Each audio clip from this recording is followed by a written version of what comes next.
തെരഞ്ഞെടുപ്പ് ചിത്രം തെളിഞ്ഞതോടുകൂടി ദേശീയ രാഷ്ട്രീയത്തിലും പ്രാധാന്യം ഏറുക തന്നെയാണ്. തെരഞ്ഞെടുപ്പ് പ്രക്രിയകൾ മുന്നോട്ട് പോകുന്നുണ്ട്. അതിൽ പ്രധാനമന്ത്രി തന്നെയാണ് റോൾ മോഡൽ. ഇതിനുശേഷം ഈ തെരഞ്ഞെടുപ്പ് പ്രഖ്യാപനത്തിന് മുൻപ് തന്നെ നിരവധി സ്ഥലങ്ങൾ, കേരളം അടക്കമുള്ള പ്രദേശങ്ങളിൽ നിരവധി തവണയാണ് പ്രധാനമന്ത്രി തെരഞ്ഞെടുപ്പ് ആവേശം നൽകുന്നതിന് വേണ്ടി, അണികൾക്ക് ആവേശം നൽകുന്നതിന് വേണ്ടി എത്തിയിട്ടുള്ളത്. ഇന്ന് ആന്ധ്രാപ്രദേശിൽ ദേശീയ ജനാധിപത്യ സഖ്യത്തിൻ്റെ തെരഞ്ഞെടുപ്പ് പ്രചാരണ റാലി നടക്കുകയാണ്. എന്തായാലും തെരഞ്ഞെടുപ്പ് പ്രഖ്യാപിച്ചതിന് ശേഷം നടക്കുന്ന റാലിയാണ് പ്രധാനമന്ത്രി അഭിസംബോധന ചെയ്ത് സംസാരിക്കുന്നത്.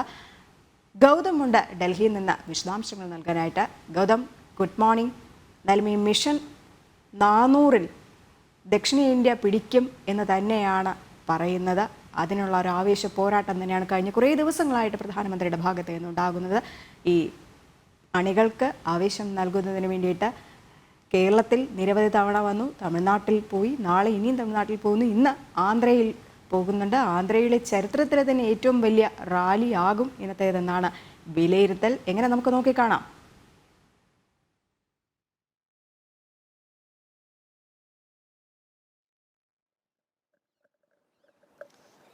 രജനി, ഇന്നിപ്പോൾ ആന്ധ്രാപ്രദേശിൽ NDAയുടെ റാലിയാണ് നടക്കുന്നത്. NDAയിലേക്ക് തെലുങ്ക് ദേശം പാർട്ടി തിരിച്ചു വന്നതിന് ശേഷം നടക്കുന്ന ആദ്യത്തെ പൊതുസമ്മേളനമാണ്. അതിനാൽ ഇതൊരു വലിയ ശക്തിപ്രകടനമാക്കി മാറ്റാനാണ് ദേശീയ ജനാധിപത്യ സഖ്യം ശ്രമിക്കുന്നത്.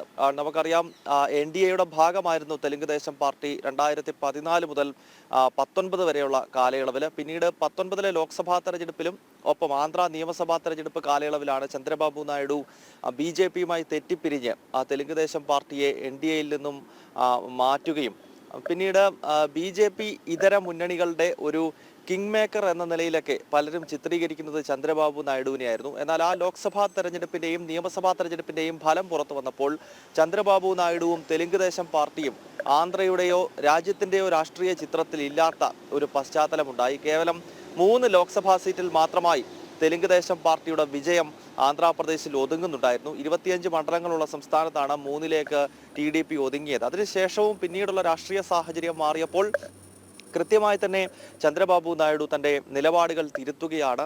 വീണ്ടും BJP നേതൃത്വം നൽകുന്ന NDAയുടെ ഭാഗമാകുന്നു. അങ്ങനെ തെലുങ്ക് ദേശം പാർട്ടി 5 വർഷത്തെ ഇടവേളയ്ക്ക് ശേഷം വീണ്ടും NDAയിലേക്ക് എത്തിയതിന് ശേഷം നടക്കുന്ന ആദ്യത്തെ പൊതുസമ്മേളനമാണ്. നമുക്കറിയാം, ആന്ധ്രാപ്രദേശിൽ ലോക്സഭയ്ക്കൊപ്പം നിയമസഭാ തെരഞ്ഞെടുപ്പ് കൂടി നടക്കുന്നുണ്ട്. മെയ് മാസം 13-ാം തീയതിയാണ് 175 അംഗ ആന്ധ്രാപ്രദേശ് നിയമസഭയിലേക്ക് തെരഞ്ഞെടുപ്പ് നടക്കുന്നത്.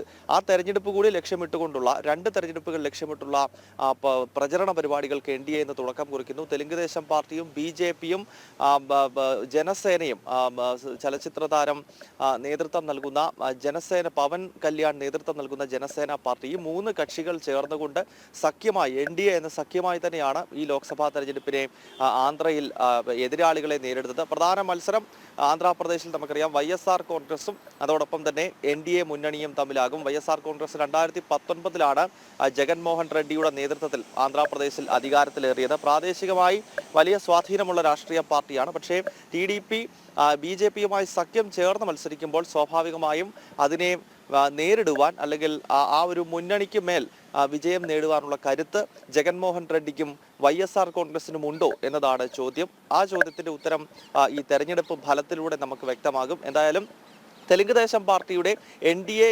പ്രവേശനത്തിന് ശേഷം നടക്കുന്ന ആദ്യത്തെ റാലി എന്ന സവിശേഷതയാണ് ഇന്ന് ആന്ധ്രാപ്രദേശിൽ നടക്കുന്ന ഈ ഒരു NDA റാലിയുടെ ഏറ്റവും വലിയ പ്രത്യേകത. രജനി, അത് നമുക്ക് മറ്റൊരു ആൾ കൂടെ ഈ രാജ്യത്ത് റാലിയും മറ്റു പരിപാടികളുമായിട്ടൊക്കെ തന്നെ നടക്കുന്നുണ്ട്. ആരും ഒന്നും തന്നെ തിരിഞ്ഞു നോക്കുന്നില്ല എന്നുണ്ടെങ്കിലും രാഹുലിൻ്റെ ഭാരത് ജോഡോ യാത്ര, ന്യായ് യാത്ര ഇന്ന് പൊതുസമ്മേളനം സമാപിക്കുന്നു. എന്തായാലും NDA ഈ തെരഞ്ഞെടുപ്പിന് മുൻപ് തന്നെ തകർന്ന് തരിപ്പണമാകുന്ന ഒരു അവസ്ഥയിൽ എത്തി നിൽക്കുന്ന ഒരു സാഹചര്യത്തിലാണ് ഇന്ന് യാത്ര അവസാനിക്കുന്നത്.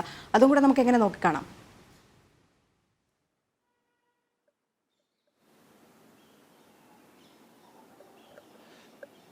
രജനി, ഭാരത് ജോഡോ ന്യായ് യാത്ര എന്ന പേരിൽ രാഹുൽ നടത്തിയ യാത്ര മണിപ്പൂരിലെ വടക്ക് കിഴക്കൻ മേഖലയിലെ മണിപ്പൂരിന്റെ തലസ്ഥാനമായ ഇംഫാലിൽ നിന്നും മഹാരാഷ്ട്രയുടെ തലസ്ഥാനമായ മുംബൈ ലക്ഷ്യമാക്കിയാണ് ആ യാത്ര തുടങ്ങിയത്. പക്ഷേ നമുക്കറിയാം, ആ യാത്ര ഒരു സമ്പൂർണ്ണ പരാജയമായിരുന്നു എന്ന് മാത്രമല്ല, യാത്ര തുടങ്ങിയതിന് ശേഷം വിവിധ മുന്നണികൾ ഇന്ത്യ മുന്നണി വിട്ട് പുറത്തേക്ക് പോകുന്ന ഒരു സാഹചര്യം കൂടി ഉണ്ടായി. അതൊരു വളരെ ശോകമൂകമായ സാഹചര്യത്തിലാണ് ഈ യാത്ര കടന്നു വന്നത്. യാത്ര തുടങ്ങി യാത്ര പശ്ചിമ ബംഗാളിന്റെ അതിർത്തി കടക്കുന്ന സമയത്ത് മമതാ ബാനർജി INDA മുന്നണി വിടുന്നതായി പ്രഖ്യാപിച്ചു.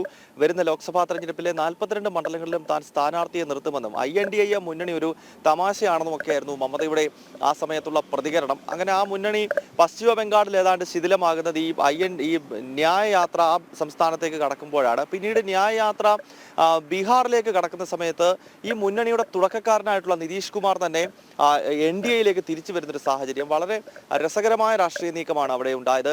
ന്യായ യാത്ര ബീഹാറിൽ എത്തുന്ന ഘട്ടത്തിൽ തന്നെ INDA മുന്നണിയുടെ സ്ഥാപകൻ കൂടിയായിട്ടുള്ള നിതീഷ് കുമാർ തിരിച്ച് NDAയിലേക്ക് വരുന്നൊരു സാഹചര്യം ഉണ്ടായി. ന്യായ യാത്ര പിന്നീട് ജാർഖണ്ഡിന്റെ അതിർത്തി പ്രദേശങ്ങളിലൂടെ സഞ്ചരിക്കുമ്പോഴാണ് അവിടെ ഹേമന്ത് സോറൻ EDയുടെ അറസ്റ്റിലേക്ക് നീങ്ങുന്ന ഒരു സാഹചര്യം. അവിടെ മുഖ്യമന്ത്രിയെ ഉൾപ്പെടെ മാറ്റേണ്ട പശ്ചാത്തലം UPAയുടെ അല്ലെങ്കിൽ INDAയിലെ ഒരു പ്രധാന കക്ഷിയായിട്ടുള്ള ജാർഖണ്ഡ് മുക്തി മോർച്ചയുടെ അകത്ത് തന്നെ അത് വലിയ കലഹങ്ങൾക്ക് വഴിവെക്കുകയും മുന്നണിയിൽ തന്നെ പ്രശ്നങ്ങൾ സൃഷ്ടിക്കുകയും ഒക്കെ ചെയ്തു. അങ്ങനെ ഈ യാത്ര ഏതൊക്കെ സംസ്ഥാനങ്ങളിൽ ടച്ച് ചെയ്യുന്നു അവിടെയെല്ലാം ആ മുന്നണി ശിഥിലമാവുകയും മുന്നണിക്കകത്ത് കുടുംബ കലഹം ഉണ്ടാവുകയും ഒക്കെ ചെയ്യുന്ന സാഹചര്യത്തിലൂടെയാണ് ഈ ഭാരത് ജോഡോ ന്യായ യാത്ര ഇന്നിപ്പോൾ മുംബൈയിൽ സമാപിക്കുന്നത്. അതിനാൽ ഈ യാത്രയെ സംബന്ധിച്ച് കോൺഗ്രസ് നേതൃത്വത്തിനകത്ത് തന്നെ ഇതൊരു അനവസരത്തിൽ ഉള്ള ഒരു യാത്രയായി പോയി എന്ന പരാമർശം വളരെ വ്യാപകമാണ്. കാരണം ഒന്ന്, ലോക്സഭാ തെരഞ്ഞെടുപ്പിന്റെ പ്രഖ്യാപനം ഉൾപ്പെടെ നടക്കുന്ന ഒരു ഘട്ടത്തിൽ ഈ യാത്ര നടത്തേണ്ടതില്ലായിരുന്നു. ഒരുപക്ഷെ വളരെ നേരത്തെ നടത്തിയിരുന്നെങ്കിൽ നന്നാകുമായിരുന്നു എന്നുള്ളൊരു വികാരം. ഒപ്പം INDA മുന്നണിക്കകത്ത് കോൺഗ്രസിന്റെ അപ്രമാദിത്യം, അതായത് കോൺഗ്രസിന്റെ ഒരു വലിയേട്ടൻ മനോഭാവം അത് മറ്റു മുന്നണികളെ വലിയ തോതിൽ വേദനിപ്പിച്ചു എന്ന കൃത്യമായ സന്ദേശമുണ്ടായി. മാത്രമല്ല ഈ മുന്നണിയുടെ സീറ്റ് വിഭജനം സംബന്ധിച്ച് എങ്ങും വിജയകരമായി കാര്യങ്ങൾ മുന്നോട്ട് പോയില്ല. പല നേതാക്കന്മാരും സ്വന്തമായി അവർ പ്രധാനമന്ത്രിമാരാണ് എന്ന ധാരണകൾ മുന്നോട്ട് വെച്ചു. അങ്ങനെ മുന്നണി പൂർണ്ണമായും തകർന്നടിയുന്ന ഒരു സാഹചര്യത്തിനിടയിലൂടെയാണ് ഈ രാഹുൽ നയിച്ച ന്യായ യാത്ര കടന്നു വന്നത്. അതിനാൽ ഈ ന്യായ യാത്ര ഇങ്ങനെ ഒരു യാത്ര നടക്കുന്നതായി പോലും രാജ്യത്തെ ജനങ്ങൾ അറിഞ്ഞിട്ടില്ല എന്ന് വേണം വിശേഷിപ്പിക്കാൻ. അത്രത്തോളം അതിന് ഒരു തരത്തിലുമുള്ള ഒരു വാർത്താ പ്രാധാന്യം അല്ലെങ്കിൽ വാർത്താ പ്രാധാന്യം നേടിയിട്ടുണ്ടെങ്കിൽ തന്നെ അത് ഈ പറയുന്നത് പോലെ നെഗറ്റീവ് വാർത്തകളായി പോയി. നിതീഷ് കുമാർ പോയതും മമതാ ബാനർജി പോയതും ഒക്കെയായിരുന്നു ഇതുമായി ബന്ധപ്പെട്ട വാർത്തകൾ വന്നത്. അതല്ലാതെ രാഷ്ട്രീയമായി ഒരു തരത്തിലും കോൺഗ്രസിനെ സംബന്ധിച്ച് ഗുണം ചെയ്യാത്ത ഒരു ഭാരത് ജോഡോ ന്യായ യാത്ര അതിന്ന് മഹാരാഷ്ട്രയിലെ മുംബൈയിൽ സമാപിക്കുകയാണ്. രജനി, രാജ്യത്ത് പോർക്കളം ഉയരുക തന്നെയാണ് ചെയ്യുന്നത്. തെരഞ്ഞെടുപ്പ് തീയതി പ്രഖ്യാപനത്തിന് ശേഷം ആദ്യമായിട്ട് പ്രധാനമന്ത്രി നരേന്ദ്രമോദി ഇന്ന് ആന്ധ്രാപ്രദേശിൽ ദേശീയ ജനാധിപത്യ സഖ്യത്തിന്റെ തെരഞ്ഞെടുപ്പ് പ്രചാരണ റാലിയെ അഭിസംബോധന ചെയ്ത് സംസാരിക്കും. ഒപ്പം ഇന്ത്യ മുന്നണിയെ തകർന്ന് തരിപ്പണമാക്കിയ ഭാരത് ജോഡോ യാത്ര കൂടെ ഇന്ന് അവസാനിക്കാൻ പോവുകയാണ്. ഗൗതം അനന്തനാരായണനാണ് വിശദാംശങ്ങൾ പങ്കുവച്ചത്.